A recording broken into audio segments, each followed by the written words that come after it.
We all understand the type of climate that we're dealing with. We're dealing with multiple offer situations. I'd love to know sort of what's your why? What makes you tick? Why are you so successful? Have a dialogue with your lawyer. Have a dialogue with your agent. Both sort of passionate about sort of what we do. Again, vet your agent to make sure that they're experienced and they're local. I like that idea. No excuse to miss it on Saturdays from 8 to 9. That's right. WBZ. And now, the show that gives you the latest and most relevant housing market news. Real Estate Radio Boston with financial expert Rick Shearer and legal professional Ali Alavi.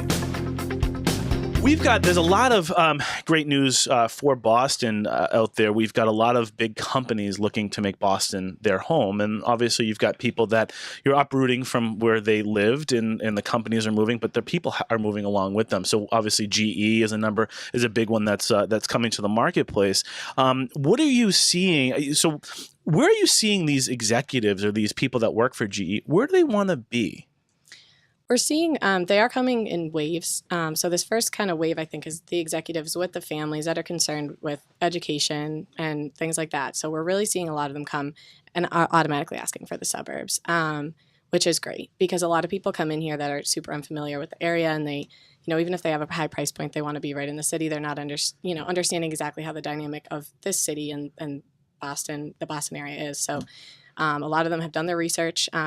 I was mentioning sticker shock earlier. There's not a lot of sticker shock with the county that they're coming from, which makes our lives a little bit easier. And they understand that those are the places they're in. So we're seeing a lot of them in Weston, Wellesley, Newton, which is, easy commute into the city for mom or dad, and the children have a great school district. Right. You're seeing some interesting trends, though. So besides the GE effect, there's some interesting trends overall, very broad stroke. There is sort of a trend of relocation out of this jurisdiction because individuals are coming here, they're getting educated because we have such a strong educational system in this area, and then they're leaving. And so there's a couple of interesting statistics you have, interesting geographical areas. So there is a trend of outwards from Boston out to particular areas like San Francisco, for example. I think that's probably number one, right? And then DC, because it offers certain positions that we simply don't offer. Right. And where else? So we see them outgoing, like you said, to San Francisco, DC. We see outgoing to New York. We definitely watch them come back and forth. My job essentially is that there's two sides to every transaction. Sure. So we need to be focusing on the fact that we want to be involved in both, for both our benefit and the client's benefit. Right. We want to be able to recommend them someone. And there's so much involved on the agent's end with making the transactions work on this side, and there's so much excitement that we want to remind them that here's the trends, here's where they're going. So that's kind of my job is listen to where your friends are going. We can help them, and we have these connections, and it's nerve-wracking for them to make a recommendation. So that's where I have these personal connections for them. And yeah, I have great connections in New York. I'm there probably once a month. I was saying earlier that we watch people a lot of people are moving out to New York, getting their careers started, and then we see them coming back. We actually have more people coming to Boston from New York than to New York from Boston. Right. Yeah. Which is interesting because obviously New York is kind of the hub. The builder built what the consumer wanted him to build, and despite the fact that he was following the homeowner's instructions, he was held accountable in this case. That's correct. And the reasoning is it's public policy. There's a reason for building codes. There's a reasons why contractors are licensed. There's a reasons why they undertake to build things according to code. And if the contractor doesn't do it, even if you're giving your customer what you want, the contractor can be held liable by the customer. And I really think that's the key to this case. Like, if the building department had come in and gone after the contractor, okay. What are you going to do? Or the state comes in and says, hey, we're going to pull your license because you didn't build according to code. Okay. Or the roof falls down and some third party who's walking by gets injured and says to the contractor, hey, you didn't build according to code. But here's the guy who told the contractor, build that roof, don't build it according to code. Now, was there anything in writing with the consumer, back and forth with the roofer, talking about how it's not code and he was aware of that? I don't think it really matters, Rick. Yeah. I mean, what I'm hearing is even if I had a contractor if I had a contract with the contractor saying that I want you to build this roof for me, and I sign it, and the roof that I'm asking to be built doesn't meet the code, the builder is still on the hook. Correct. That's just nuts. But okay, so besides the trivia aspect of this thing, and besides the fact that my blood is literally boiling right now, there is a lesson to be learned here. How does a contractor protect itself from that type of a scenario? Very simple. I like it. We like simple. Build according to code. If you are a buyer, Linda is suggesting that if you're dealing, especially in this market where you're dealing with massive competitive offers, for you to add a provision to your offer, talk to your buyer's agent. If you don't have a good buyer's agent, contact us. We'll give you a referral.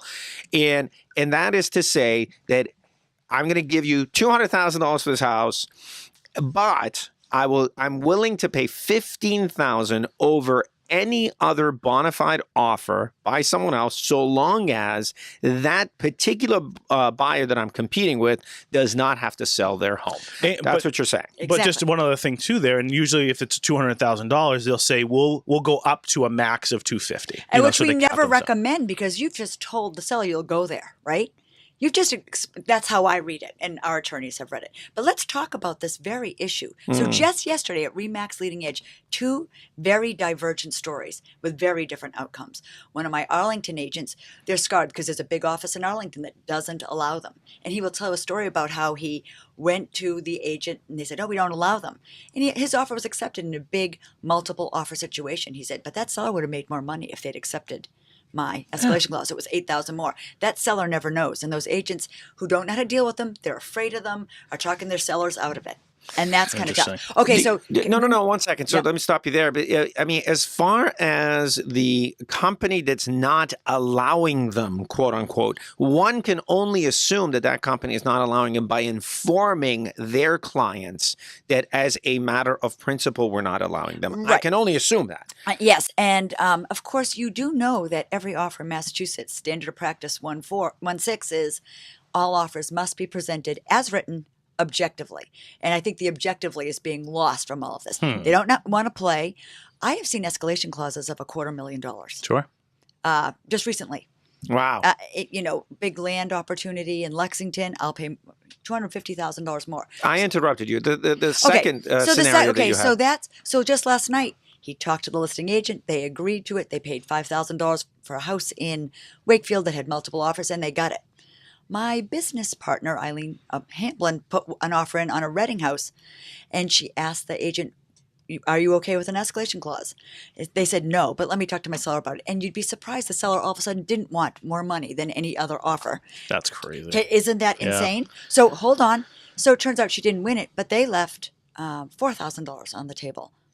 So this kind of trying to control how it goes, I'm not sure sellers understand that they're not always getting all of their offers. So what's presented. a seller to do? What's a seller to do? The seller, okay, what's this what's goes the back advice to here? our original. You need to find out how savvy and sophisticated your agent is. Do they understand how to work in this market? Right. You need to. How do you evaluate that? Here's the other. Well, this is the thing. They're being told by real estate agents that they're doing everything right. So they get talked into crummy things. Here's another example of just a crummy thing. I had an agent join me once going, you put it in MLS right away? I said, yes. They said, I thought there was a 3-week launch period where you have a chance to test the market, test the price. And of course, that agency's trying to pick up the buyer and seller side, get all sides of the Right. commission. And that seller never knows what's going to happen in this crazy wild market when you have an opportunity to escalate offers or create a bidding war, so to speak. You have a glossary of stories. I do. And a tremendous amount of experience. And you've been able to culminate all this into a book. And this book is called what? The Dirty Secrets of Real Estate. Out When this is summer. it coming out? Out this summer. Out this summer.